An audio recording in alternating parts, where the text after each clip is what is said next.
کبریائی وجلائی بزرگی برتری تمام تر عطائی شہنشائی کبریائی تمام تر تعریفات تسبیحات تمہیدات تکبیرات تحلیلات اللہ جل جلالہ رب العالمین احکم الحاکمین خالق کائنات مالک السماء بابرکت اور درود و سلام آقا دو جہان امام الانبیاء امام المجاہدین سید الاولین والآخرین خاتم النبیین رحمت للعالمین پیغمبر انقلاب پیغمبر اعظم امام الاعظم قائد اعظم حضرت محمد رسول اللہ صلی اللہ علیہ وآلہ وسلم کی بابرکت اور رحمت کی زی وقار میرے محترم میرے معزز عزیز ساتھیوں بھائیوں دوستوں صاحبوں سب سے پہلے میری دلی دعا ہے ہمارا خالق ہم سب کی آج کی حاضری اپنی بارگاہ میں قبول فرمائے اللہ تعالیٰ قبول فرما کر ہماری بھی جان ہمارے والدین اساتذہ کرام محسنین اللہ تعالیٰ تمام اہل و عیال تمام انسانیت کی ہدایت اور ہدایت کے بعد نجات کا ذریعہ بنائے سبب بنائے اللہ تعالیٰ ہم سب کا خاتمہ بالایمان فرمائے خاتمہ بالخیر فرمائے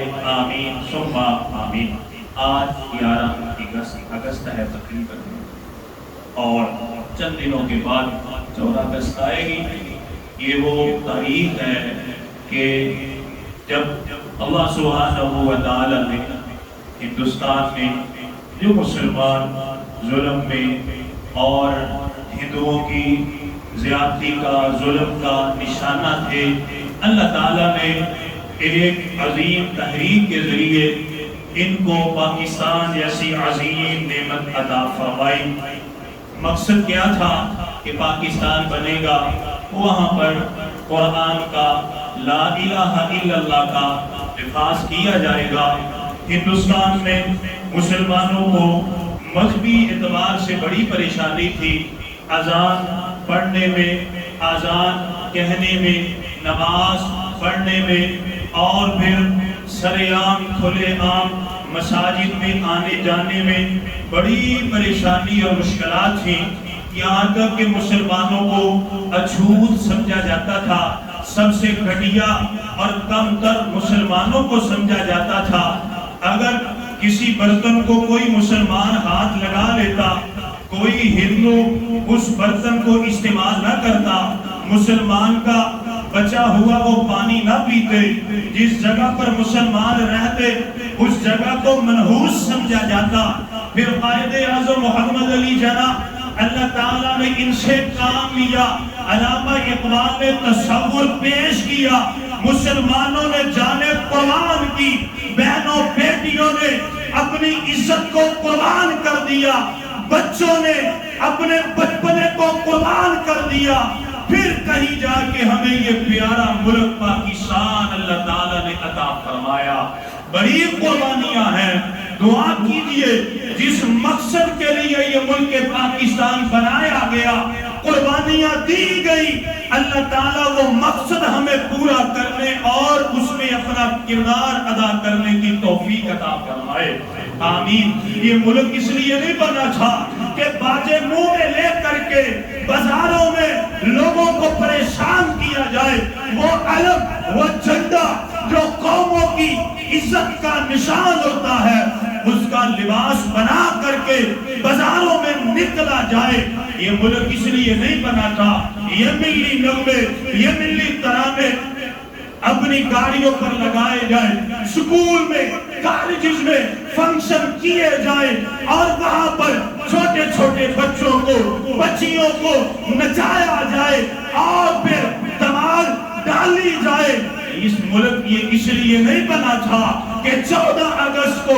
یہ ہمارے پیارے پرچم پاکستان کو پاؤں کے نیچے روکا جائے یا پھر ہمارے بزرگوں نے اس لیے قربانیاں نہیں دی تھی کہ 14 اگست کو ان شہداء کے نام اور ان کی قبروں کے اوپر جا کر کے روشنائی چراغاں کی جائے اللہ کی قسم یہ ملک اس لیے بنایا گیا تھا ایک نعرہ لگایا گیا تھا پاکستان کا مطلب کیا لا الہ الا اللہ، یہ وہ مقصد تھا، یہ وہ جنون تھا، یہ وہ شوق تھا، یہ وہ جذبہ تھا کہ جس کے لیے نہ بچے نہ بوڑھے نہ عورتیں کسی نے اپنی عزت کو نہ دیکھا، مال کو نہ دیکھا، جوانی کو نہ دیکھا، سب کچھ اس کلمے کے حصول اور مقصد کے لیے قربان کر دیا۔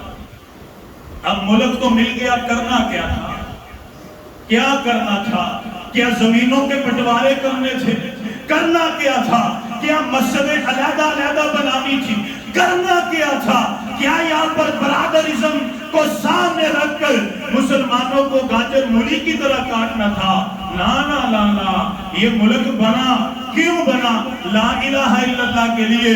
کرنا کیا تھا؟ لا الہ الا اللہ کے مقصد کو پورا کرنا تھا۔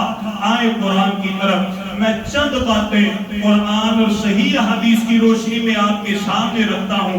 وقت بڑا تھوڑا ہے، توجہ سے سنیں گے، بڑا فائدہ ہوگا۔ میری دلی اللہ تعالیٰ سے میں دلی دعا کرتا ہوں، اللہ تعالیٰ مجھے یہ جو چند لمحات ہیں اچھے طریقے سے قرآن اور حدیث کے مطابق چند باتیں ذکر کرنے کی توفیق عطا فرمائے۔ اگر وہ اچھی ہیں لازماً عمل کیجئے، سمجھیے، لوگوں تک دعوت فکر دیجئے، لوگوں کو بتلائیے۔ اللہ کی قسم ڈر لگتا ہے، میں یہ خطابت کے جنون میں بات نہیں کر رہا، اور ہمارے بزرگوں نے قربانیاں دی لا الہ الا اللہ کے لیے، اور یہ فنکشن، یہ گانے، یہ ملی نغموں کے لیے نہیں دی۔ اگر قیامت کے دن میری ایک بہن بیٹی کھڑی ہو گئی اور جس نے اپنی جوانی اس ملک کے لیے قربان کی تھی، اس نے مجھ سے سوال کر لیا کہ میں نے تو اپنی جوانی قربان کی تھی لا الہ الا اللہ کے لیے، اور تو نے ملی نغمے، یہ گانے، یہ بھنگڑے میں اپنی جان کو کیوں قربان؟ مجھے بتلا، تو نے میری قربانی کی لاج کیوں نہ رکھی؟ کیا میں جواب دوں؟ کیا میرے آئے قرآن کی طرف؟ اللہ تعالیٰ ہمیں نا چند نصیحتیں بیان فرماتے ہیں۔ میں سب سے پہلے چند باتیں رکھوں گا، پھر دوسرے حصے میں آج سے ہم نے کرنا کیا ہے۔ یہ ملک تو مل گیا، کرنے والے کام کیا ہیں؟ وہ 6 کام میں آپ کے سامنے رکھوں گا، توجہ فرمائیں۔ اللہ تعالیٰ فرماتے ہیں، سورہ حج ہے، آیت نمبر 39 ہے، 40 ہے، 41 ہے۔ اللہ فرماتے ہیں، اُذِنَ لِلَّذِينَ يُقَاتَلُونَ بِأَنَّهُمْ ظُلِمُوا وَإِنَّ اللَّهَ عَلَى نَصْرِهِمْ لَقَدِيرٌ۔ یہ آیت اس وقت نازل ہوئی جب میرے نبی جناب محمد رسول اللہ صلی اللہ علیہ وسلم ہجرت کر کے مدینے میں آئے، پھر بھی مکے کے لوگوں کو چین نہ آیا، بس ہمیں ٹپ دے رہے کہ مسلمانوں مدینے جا کے بھی پریشان کرو۔ پیارے پیغمبر علیہ السلام کو پتا چلا، اللہ تعالیٰ نے اس آیت کو نازل فرمایا، اُذِنَ لِلَّذِينَ يُقَاتَلُونَ بِأَنَّهُمْ ظُلِمُوا۔ حضرت عبداللہ ابن عباس بیان فرماتے ہیں، مستدرک حاکم ہے، حدیث نمبر 2968 ہے، مسند احمد ہے، حدیث نمبر 1087 ہے۔ حضرت عبداللہ ابن عباس فرماتے ہیں، وَهِيَ أَوَّلُ آیَةٍ نَزَلَتْ فِي الْقِتَالِ۔ یہ قرآن مجید کی وہ پہلی آیت ہے جس میں مسلمانوں کو بیان فرمایا گیا، حکم دیا گیا، ہم مدینے میں آئے ہو، یہ پھر بھی باز نہیں آتے، تلواریں پکڑو اور جہاد شروع کر دو۔ آئے ذرا ہندوستان کا نقشہ اپنے سامنے رکھے۔ مسلمان اور ہندو ایک جگہ آباد تھے، لیکن ہوا کیا تھا؟ ہندوؤں کو آزادی تھی، مسلمانوں پر پابندی تھی۔ اور ہندوستان کے نعرے لگانے والوں، اور اللہ کی قسم میں صرف ایک بات آپ کے سامنے رکھتا ہوں، لوگ کہتے ہیں وہ برادرزم کا درس دینے والے، اللہ کی قسم آپ کے اس ملک میں یہ ایئر فورس میں ہندوؤں کو سرکاری لیول پہ جاب ملتی ہے کہ نہیں ملتی؟ ملتی ہے نا، ایک کوٹا ہوتا ہے، کوٹے میں وہاں پر یہ جو اقلیت برادری ہے، اللہ کی قسم ہماری حکومت انہیں وہاں پر نوکری ملازمت دیتی ہے، اور پتے کی بات ان کو پینشن بھی ملتی ہے۔ جائیں انڈیا کا جتنا بھی بڑا ملک ہے، سرچ کر کے دیکھیں، وہاں پر مسلمانوں کے لیے سرکاری ملازمت پر کیا ہے؟ کیا ہے؟ پابندی ہے. ایک چھوٹی سی بات میں نے آپ کے سامنے رکھی ہے, گہرائی میں جائیں. وہ گجرات کا معاملہ دیکھ لے, وہ حیدرآباد کا معاملہ دیکھ لے. مسلمانوں کو وہاں پر آگ جلا کے درمیان میں اللہ کی قسم جلایا گیا, شہید کیا گیا. آج بھی اسی طرح ہے. مسلمانوں پر ظلم و ستم اور مسلمانوں کی عزتوں کو پامال کیا جاتا ہے. اس وقت بھی ایسے ہی تھا. پھر ہوا کیا, چند علماء اٹھے. سن 1857 کی بات ہے. انہوں نے ان کے خلاف, انگریز کے خلاف جہاد کا فتویٰ جاری کر دیا. جب جہاد شروع ہو گیا پھر کیا ہوا, بات چلتی گئی. اللہ تعالیٰ نے علامہ اقبال کو خواب دکھلایا اور پھر محمد علی جناح ساتھ ملے. آپس میں یہ مشورہ طے پایا, ایک ملک بنایا جائے گا, دو قومی نظریے کے تحت بنایا جائے گا. بات مختصر ہے, اسمبلی میں بیٹھے ہیں, وہاں پر ہندو بھی ہیں, سکھ بھی ہیں, مسلمان بھی ہیں, انگریز بھی ہیں. بات رکھی گئی. کہتے ہیں علی جناح تو علیحدہ ملک کیوں بنانا چاہتا ہے, کیا وجہ ہے؟ وہ کہتے ہیں اچھا اس کا جواب دینے سے پہلے میں پانی پینا چاہتا ہوں. پانی کا ایک گلاس منگوایا گیا, پورا حال بھرا ہوا ہے, سارے دیکھنے والے ہیں. محمد علی جناح نے پانی کا آدھا گلاس پیا اور آدھا جو گلاس ہے وہ ایک ہندو کو دیا. کہتے ہیں یہ لے پی لے. ہندو کہتا ہے تو مسلمان ہے, تو اچھوت ہے, میں تیرا چوٹا ہوا پانی نہیں پیوں گا. محمد علی جناح نے گلاس اوپر اٹھا کے کہا اسی نظریے کی بنا پر میرا جی چاہتا ہے کہ مسلمانوں کے لیے علیحدہ ملک بنایا جائے. پھر علیحدہ ملک کے لیے کاوشیں کوششیں کاوشیں میٹنگیں جلسے ہوئے. پھر آیا سن 1947 کا موقع, اس سے پہلے بھی دنگے تھے, فساد تھے. پھر جب یہ دن آیا, اللہ اکبر کبیرہ, مسلمان وہاں سے نکلے, نہتے نکلے, اجڑے ہوئے نکلے. اللہ اکبر کبیرہ. میں صرف ایک واقعہ آپ کے سامنے, ایک مسلمان بہن کا اور ایک واقعہ ایک ہندو کا جو اپنی فیملی کو لے کے کراچی سے نکلا آپ کے سامنے رکھوں گا. اللہ اکبر کبیرہ. جب مسلمان اجڑے ہوئے آئے, کراچی میں آئے, لاہور میں آئے, ان عورتوں میں, ان قافلے والوں میں جو اجڑ کے آئے ایک عورت تھی. عورت کیا کرتی, ایسے لیٹی, ایک دم چیخنا چلانا شروع کر دیتی. ایک دن ہوا, 2 دن ہوئے, سوال کیا گیا یہ عورت چیختی کیوں ہے. سمجھ آ رہی ہے بھائیو, اے ملک ایویں نہیں ملیا, اللہ دی قسم ایویں نہیں ملیا. ساڈیاں مسجداں ویران, قرآن مجید بند پئے نے, کیڑے ان کو اللہ کی قسم دیمک کھا رہا ہے قرآن مجید کو. یہ ملک کیسے بنا ہے؟ وہ عورت چیختی ہے. سوال کرنے والے نے سوال کیا چیختی کیوں ہے؟ کہتے کیا بتلائیں, جب یہ ہندوستان میں تھی اس وقت دعویٰ بولا گیا, حلہ بولا گیا کہ اب ہندوؤں نے, سکھوں نے حملہ کر دیا, نکلو. اس عورت کے 2 بچے تھے, چھوٹے چھوٹے تھے. اسے اپنی بھی فکر, اپنے سے زیادہ بچوں کی فکر. اس نے اپنے بچوں کو اٹھایا اور ایک صندوق میں بند کر. دل میں خیال آیا چلو جب ہندو سکھ چلے جائیں گے بچوں کو نکالوں گی تو بچوں کو لے کر کے چلی جاؤں گی. خود بھی چھپ گئی. جب شور زیادہ بڑھ گیا, اس کے گھر والے آئے, افراتفری پھیل گئی. اس عورت کو یاد ہی نہیں رہا کہ میرے بچے کہاں پر ہیں, صندوق میں ہیں.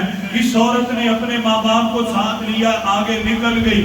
پیچھے مڑ کے دیکھا, اس کے گھر کو, پوری بستی کو آگ لگا دی. جب آگ لگائی گئی اس عورت کے ذہن میں خیال آیا, آئے اللہ کی پناہ, میرے 2 بچے تو میرے گھر میں صندوق میں بند رہ گئے. چیخنا چلانا شروع کر دیا. کہتے ہیں جب جا کے دیکھا اس عورت کے 2 بچے اس کے گھر سمیت جل چکے تھے. شورش کشمیری اپنی کتاب میں لکھتا ہے اور قدرت اللہ شہاب لکھتے ہیں. شہاب نامے کو پڑھیے. کہتے ہیں کہ جب ہم ہندوستان سے ہجرت کر کے آئے کراچی میں نے دیکھا ایک ہندو ہے, ساتھ اس کی بیوی ہے اور ساتھ اس کے 3 بچے ہیں. ان کے پاس گاڑی ہے, انہوں نے گاڑی مجھے بھیجی, میں نے گاڑی کے پیسے انہیں دیے. کہتے ہیں اللہ کی قسم میں نے دیکھا یہ بڑے آرام سے بڑے سکون سے نکلتے ہوئے ہندوستان چلے گئے. راستے میں کسی مسلمان نے اس کے بچوں کو قتل کیا اور بندوں قتل کیا, اس سے پیسے چھینے اور ان کو مارا نہیں. کہتے ہیں میں رونے لگ پڑا اور میں نے کہا ایک طرف ہمارے مسلمان اور ایک طرف یہ ہندو. مسلمان آج بھی ہمیں امن اور سکون کی دعوت دیتے ہیں. اور یارو یہ ملک کیسے ملا ہے؟ قربانیوں کے ساتھ. اللہ اکبر کبیرہ. اور یہ قربانیاں کیوں دی گئی؟ ایک مقصد کے لیے, لا الہ الا اللہ. اللہ تعالیٰ فرماتے ہیں نبی ہجرت کر کے مدینے میں آئے, آپ کو مکے سے کیوں نکالا گیا؟ الذین اخرجوا من دیارہم بغیر حق الا ان یقولوا ربنا اللہ. کیونکہ یہ مکے میں جتنے بھی آپ کے صحابہ ہیں یہ کہتے تھے اللہ ایک ہے, خالق ہے, مالک ہے, حاجت روا ہے. ان کو مکے سے نکالا گیا. اور مسلمانوں کو ہندوستان سے کیوں نکالا گیا؟ وہ کہتے تھے اللہ ایک ہے, یہ جو بت ہے یہ کچھ نہیں کر سکتے, یہ قبروں والے کچھ نہیں کر سکتے. ان ہندوؤں کو اس بات سے بڑی تکلیف تھی. پھر اسی طرح ہوا, انہوں نے مسلمانوں پر ظلم ڈھائے, اللہ تعالیٰ نے علیحدہ ملک عطا فرمایا. اللہ تعالیٰ فرماتے ہیں الذین ان مکناہم فی الارض, اے میرے نبی ہم نے آپ کو مدینے میں خلافت عطا فرمائی, مسلمانوں کو امن سکون عطا فرمایا, مسجد نبوی عطا فرمائی, آپ کی حکومت عطا فرمائی. اور جڑے ہوئے مسلمانوں کی اولادوں ہم نے آپ کو پاکستان عطا فرمایا, پاکستان میں آپ کو آپ کی حکومت عطا فرمائی. کیوں عطا فرمائی؟ قربانیاں دی گئی, کیوں دی گئی؟ کیا بے پردگی کے لیے, یہ ناچ گانے کے لیے, ان کاموں کے لیے؟ نا نا نا نا. اللہ تعالیٰ بیان فرماتے ہیں, آیت نمبر 41 ہے, سورہ حج کی پڑھیے. اللہ تعالیٰ فرماتے ہیں جب آپ کو علیحدہ ملک مل گیا آپ نے کتنے کام کرنے ہیں؟ آیت میں اللہ تعالیٰ نے فرمایا 4 کام. کتنے کام ہے بھائیو؟ سمجھ آ رہی ہے جی؟ کتنے کام ہے بھائیو؟ 4 کام. توجہ فرمائے, اللہ تعالیٰ فرماتے سب سے پہلا کام کرنے والا کیا ہے؟ الذین ان مکناہم فی الارض اقاموا الصلاۃ. سب سے پہلے آپ نے صرف اور صرف ایک نماز پڑھنی ہے. کتنی نماز پڑھنی ہے؟ ایک ہی پڑھنی ہے نا, 5 نہیں پڑھنی انشاءاللہ. کیونکہ ہمارے بڑوں نے اسی لیے تو قربانیاں دی ہیں. میں نے اپنی تائی سے پوچھا تھا, میری تائی کی عمر بڑی تھی, میں کہا تائی ماشاءاللہ کارکار تیرا سونا ہے تو بچی کہنے ہیں. اللہ اکبر کبیرہ. میری تائی مجھ سے کہنے لگی پتر تینوں میں کی دساں, تیرا دادا بڑا تیز سیگا, انہوں نے ساری ٹینڈ کر کے نا, میں جوان سا تو میری ٹینڈ کر کے میرے سر دے اوپر سواہ مار دیتی سی. تے جدوں اسی گزر رہے ساں تے ہندو جڑے سی سکھ سی میرے منہ تے ٹھوکدے سیگے بھی ہے جڑی گلانا بی بی آ ایک پاگل آ, ایک واقعہ. کیا قربانی ہے شری علی کے مسجد میران پڑی رہے؟ یار بولو مجھے بتلاؤ کیا؟ میرے پاس ڈیوٹی کے لیے ٹائم ہے, میری بیوی اور بچوں کے لیے ٹائم ہے, قرآن اور نماز کے لیے کیوں ٹائم نہیں ہے؟ ہم بڑا دعویٰ کرتے ہیں مسلمان, کربلا میں یہ ہو گیا اور نیزے کی نوک پہ قرآن پڑھا. میرا سر نیزے پر تو نہیں ہے, میں کیوں نہیں پڑھتا؟ بتلائیے مجھے, میں کیوں قرآن نہیں پڑھتا؟ کربلا میں حسین رضی اللہ عنہ نے 72 شہداء کے ساتھ اور نمازیں ادا کی. میں کربلا میں تو نہیں ہوں, میں کیوں نہیں پڑھتا؟ میں کیوں نہیں پڑھتا؟ مجھے بتلائیے. انہوں نے نیزے پر قرآن پڑھا, ان کے بقول یہ ہڈے کٹے صحت مند نہیں پڑھتے. انہوں نے کربلا کے میدان میں تلواروں کے نیچے, نیزوں کے سامنے اور تیر کی بچھاڑ کے سامنے نمازیں پڑھی. مجھ پر تو اتنی سختیاں اور پابندیاں نہیں ہیں, میں کیوں نہیں پڑھتا؟ پہلا کام کیا تھا؟ نماز. مسلمانوں نے نماز کا بیڑا غرق کر دیا. اللہ تعالیٰ فرماتے اقاموا الصلاۃ, پہلا کام کیا کرنا ہے؟ نماز پڑھنی ہے. کیوں پڑھنی ہے نماز؟ اللہ فرماتے ہجرت کر کے آئے ہو, بھوکے ہو, پیاسے ہو, کھانے کے لیے رہنے کے لیے کچھ بھی نہیں ہے, تمہیں مدد کی ضرورت ہے اور مدد تمہیں دو چیزوں سے ملے گی. سورہ البقرہ ہے, آیت نمبر 45 ہے, وَاسْتَعِینُوا بِالصَّبْرِ وَالصَّلَاةِ. سورہ البقرہ ہے, آیت نمبر 153 ہے, یا ایھا الذین آمنوا استعینوا بالصبر والصلاۃ. اللہ فرماتے ہیں صبر کے ساتھ, نماز کے ساتھ مدد حاصل کرو, اللہ تمہارے ساتھ ہوں گے, اللہ تمہاری پریشانیوں کو دور کریں گے. سورہ المائدہ ہے, آیت نمبر 12 ہے, وَقَالَ اللَّهُ إِنِّی مَعَکُمْ. اللہ فرماتے ہیں لوگوں اللہ تمہارے ساتھ ہے, شرط ایک ہے, لَئِنْ أَقَمْتُمُ الصَّلَاةَ. اگر تم نماز کو قائم کرو گے. نماز کا فلسفہ کیا ہے, نماز کا فائدہ کیا ہے, نماز کا مقصد کیا ہے؟ قُلْ إِنَّ صَلَاتِي وَنُسُكِي. جب جھکنا اللہ کے سامنے ہے, ملک بنا تھا ہم نے بتوں کے سامنے نہیں جھکنا, ہم نے بتوں کو سجدہ نہیں کرنا. خالق مالک ہائے تروا ایک خدا ایک اللہ. تو نماز بتلاتی ہے رکوع سجدہ قیام تشہد سب کچھ کس کے لیے؟ نماز پڑھیں گے انشاءاللہ, 5 وقت کی پڑھیں گے انشاءاللہ پڑھیں گے. اور نہیں علیحدہ ٹائم لگتا دو جمع کر لو یار, میں فتویٰ دیتا ہوں, کوئی مسئلہ نہیں. اگر مجبوری یا پریشانی کوئی نہیں, فجر علیحدہ پڑھو, زور اثر جمع کر لو, مغرب عشاء جمع کر لو, انشاءاللہ اس طرح جمع کرو گے ایک دن 5 وقت کے نمازی بنو گے. دوسرا کام کیا ہے؟ وَآتُوا الزَّکَاةَ. زکوٰۃ کو ادا کرنا ہے. جب ہجرت کر کے آئے اور آج کے حالات میں کتنی مہنگائی ہے, دولت مند ہوتا جا رہا ہے, غریب تر ہوتا جا رہا ہے, دولت صرف امیر تک محدود نہ رہے. اس لیے اللہ تعالیٰ نے فرمایا تم نے زکوٰۃ کو ادا کرنا ہے. اللہ تعالیٰ فرماتے ہیں سورہ توبہ ہے, آیت نمبر 60 ہے, انما الصدقات للفقراء والمساکین. اللہ فرماتے ہیں صدقہ خیرات زکوٰۃ مسکینوں کو دو, فقراء کو دو. اللہ جی فائدہ کیا ہے؟ اللہ فرماتے ہیں سورہ توبہ آیت نمبر 103 ہے, خذ من اموالہم صدقۃ تطہرہم. اے نبی آپ ان سے زکوٰۃ وصول کر کے غرباء میں تقسیم کریں گے. سب سے پہلا فائدہ اللہ تعالیٰ ان کو ہر طرح کے گناہوں سے پاکیزگی عطا فرمائیں گے. دوسرا فائدہ وصلی علیہم, میرے نبی ان کے لیے اللہ تعالیٰ سے بخشش کی دعا کیجئے. تیسرا فائدہ سورہ السبا ہے, آیت نمبر 39 ہے, وما انفقتم من شیء فهو یخلفہ. لوگوں اللہ کے راستے میں صدقہ کرو گے, جتنا دو گے اللہ 70 گنا تمہیں واپس کر دیں گے. ایک اور بڑا فائدہ صحیح مسلم ہے, حدیث نمبر 2588 ہے, اللہ کے نبی نے فرمایا ما نقص صدقۃ من مال. لوگوں صدقہ کرنے سے مال میں کمی آتی. پہلا کام کیا ہے بھائیو؟ بولے جی. دوسرا کام کیا ہے؟ زکوٰۃ انشاءاللہ جتنی ہمت طاقت ہے صدقہ خیرات ادا کرنا ہے.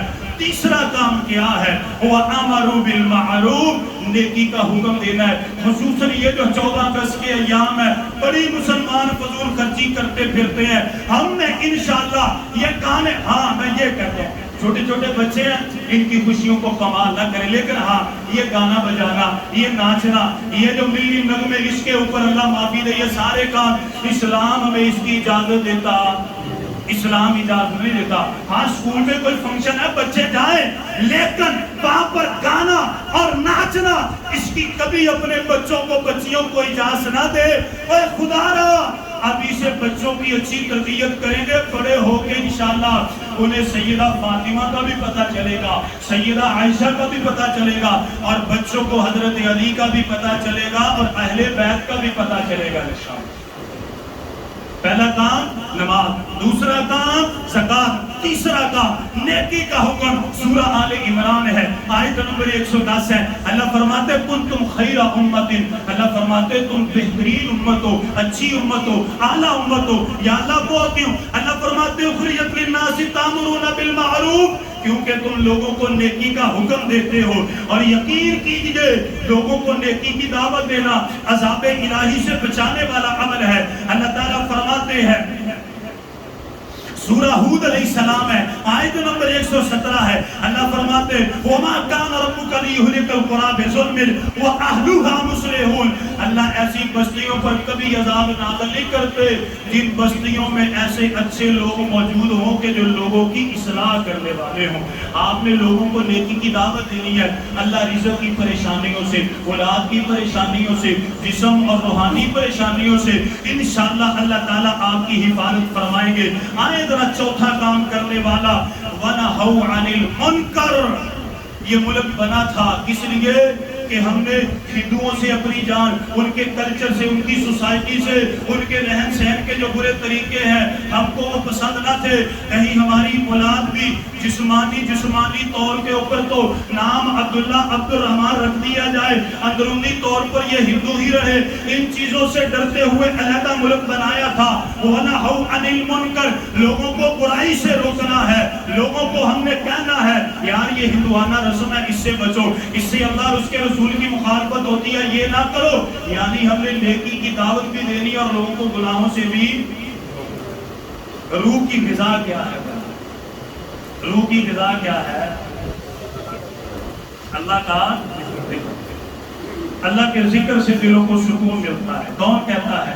اللہ تعالیٰ۔ کہاں پر کہتے ہیں؟ قرآن میں کہتے ہیں الا بذکر اللہ تطمئن القلوب۔ خبردار، اللہ فرماتے خبردار خبردار، یہ گانے میں بجانے میں، یہ دنیا کی رنگلیوں میں سکون نہیں ہے، سکون ہے تو اللہ کے ذکر میں ہے، اللہ کے ذکر میں ہے۔ انشاءاللہ چوتھا کام کیا کرنا ہے؟ یہ جو ہندوانہ رسم مسلمانوں میں آ چکی ہے، اس کو روکنے کے لیے اپنا کردار ادا کرنا۔ ہمیں کیسے پتا چلے گا کہ یہ کام مسلمانوں والا ہے، یہ ہندوؤں والا ہے؟ کیسے پتا چلے گا؟ کوئی بھائی بتائے گا؟ نہیں، سوالوں جواب کی تو اجازت ہے نا۔ کیسے پتا چلے گا؟ علم حاصل کرنے سے، کس سے؟ سیکھنے سے آئے گا۔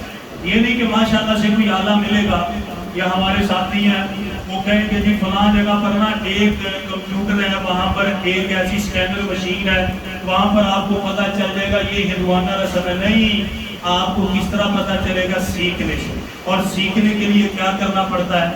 وقت نکالنا پڑتا ہے۔ قرآن مجید کی پہلی وحی یہ نہیں تھی کہ قرآن مجید کو چومو چاٹو یہ کرو۔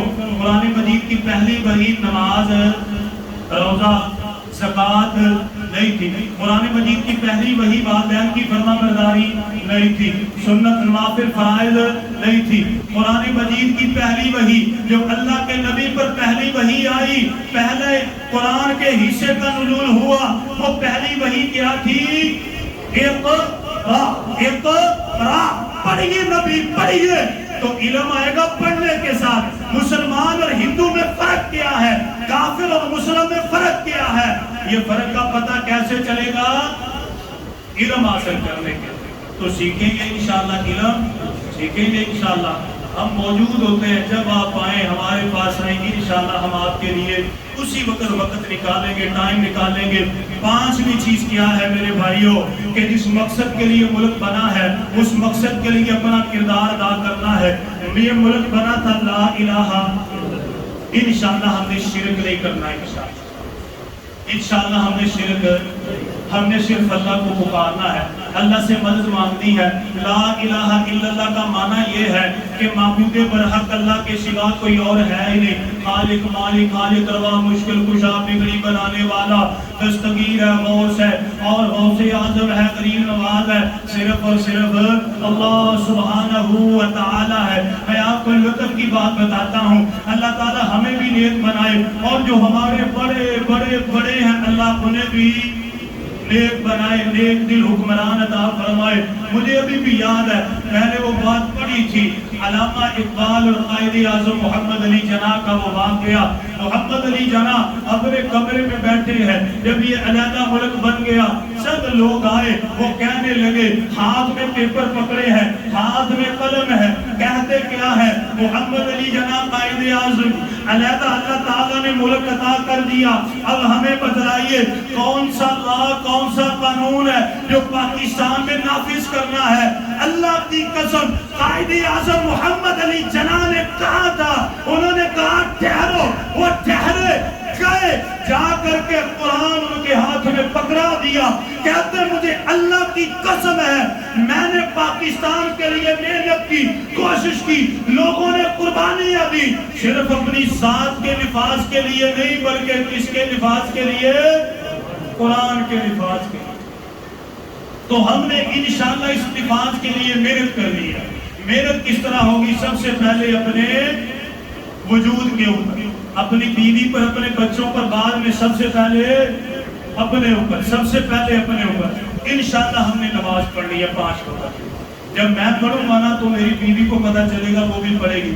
میں وضو انشاءاللہ گھر میں کروں گا، میرے بچوں کو پتہ چلے گا کہ میرے بابا وضو اس طرح کرتے ہیں، کلی اس طرح کرتے ہیں، تو انشاءاللہ کہ وضو کا طریقہ آئے گا۔ یہ مختار صاحب میرے سامنے بیٹھے ہیں، انہوں نے مجھے بات بتلائی، اللہ تعالیٰ ریاکاری دکھلاوے سے بچائے، اچھی بات ذکر کرنی چاہیے۔ یہ مجھے کہتے قاری صاحب جب میں گھر میں وضو کرتا ہوں، سنت نوافل پڑھتا ہوں، میرے بچے چھوٹے چھوٹے پوتیاں پوترے دوتریاں وہ بھی میری طرف دیکھ کے الحمدللہ اپنا وضو بھی درست کرتے ہیں اور اپنی نماز بھی درست کرتے ہیں۔ ہم نے انشاءاللہ نماز پڑھنی ہے، نوافل سنت گھر میں انشاءاللہ ادا کریں گے، مسجد میں بھی کیجئے تاکہ بچوں کو پتہ چلے، وضو کیجئے، بچوں کو پتہ چلے، صدقہ اور خیرات بچوں کے ہاتھ سے کروائیے، نیکی کا حکم دیجئے، بچوں کو سمجھائیے، اپنی ذات پر لاگو کیجئے۔ انشاءاللہ آنے والے ملک، آنے والے وقت میں یہ ہمارا ملک صحیح معنوں میں اسلامی جمہوریہ پاکستان ہوگا۔ اور آخری بات کیا ہے؟ توبہ اور استغفار کرنا کہ یا اللہ معاف کر، پیچھے جو ہو گیا کہ اللہ معاف کر۔ اللہ تعالیٰ نہ 6 انعام عطا فرمائیں گے۔ سورہ نوح علیہ السلام ہے، آیت نمبر 10، 11، 12 پڑھ کے دیکھیے۔ پہلا انعام کیا ہے؟ اللہ فرماتے انہ کان غفارا، مجھ سے استغفار کرو گے پچھلے سارے گناہ میں یرسل السماء علیکم مدرارا، اللہ فرماتے آسمان سے موقع کی مناسبت سے بارشیں نازل کر دوں گا، میں بے موسمی بارش میں نازل نہیں کروں گا۔ تیسرا انعام کیا ہے؟ وَيُمْدِدُكُمْ بِأَمْوَالٍ، اللہ فرماتے رزق کے بند دروازے کھول کے آپ کی میں مدد فرماؤں گا۔ وَبَنِينَ، اور بیٹوں کے ساتھ میں آپ کے کندھوں کو مضبوط کر دوں گا۔ وَيَجْعَلْ لَكُمْ جَنَّاتٍ، اللہ فرماتے میں باغات عطا کروں گا، گھر میں ہریالی آئے گی، خوشحالی آئے گی، دکان کاروبار میں ملازمت میں خوشحالی آئے گی۔ وَيَجْعَلْ لَكُمْ جَنَّاتٍ وَيَجْعَلْ لَكُمْ أَنْهَارًا، اللہ فرماتے نہروں میں پانی جاری کروں گا اور آپ کو میں بلا حساب رزق عطا فرماؤں گا۔ اللہ تعالیٰ میرے سمیت ہمیں دین کی سمجھ عطا فرمائے۔ چند باتیں جو میں نے آپ کے سامنے رکھی ہیں، سب سے پہلے اللہ تعالیٰ مجھے اس پر عمل کرنے کی توفیق عطا فرمائے اور اللہ تعالیٰ پھر ہم سب کو ان چیزوں پہ اپنا کردار ادا کرنے کی توفیق عطا فرمائے۔ آمین وآخر دعوانا الحمدللہ۔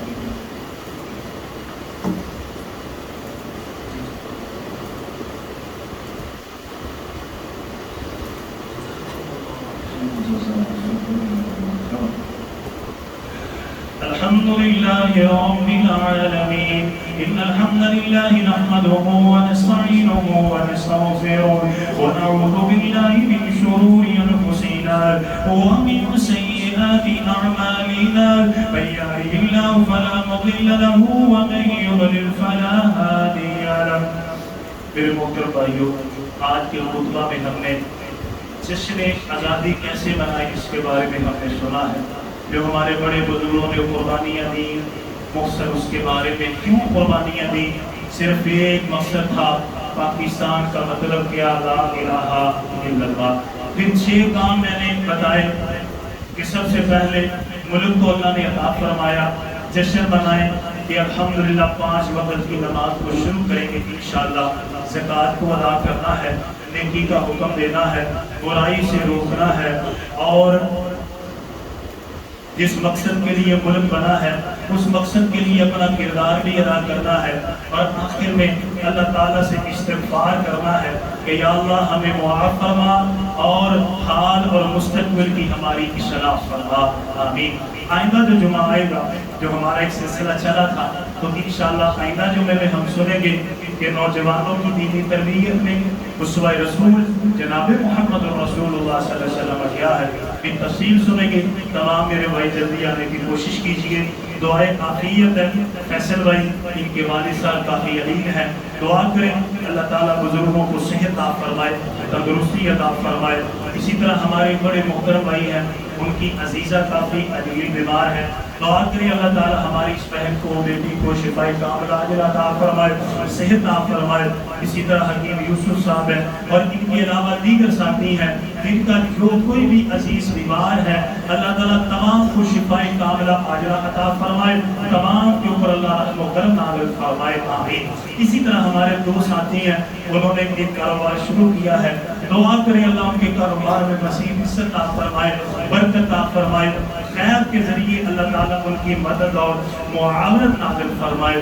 اور دو ساتھیوں نے اولاد کے لیے کہا ہے کہ دعا کیجئے اللہ تعالیٰ ان کو نیک صالح نرینہ بے عیب اولاد عطا فرمائے، بیٹا عطا فرمائے، اور جن کو بیٹیوں کی ضرورت اللہ بیٹی عطا فرمائے، اور جو صاحب اولاد ہے اللہ تعالیٰ ان کی اولاد کو آنکھوں کی ٹھنڈک بنائے، بہترین اور اچھا صدقہ جاریہ بنائے، آمین۔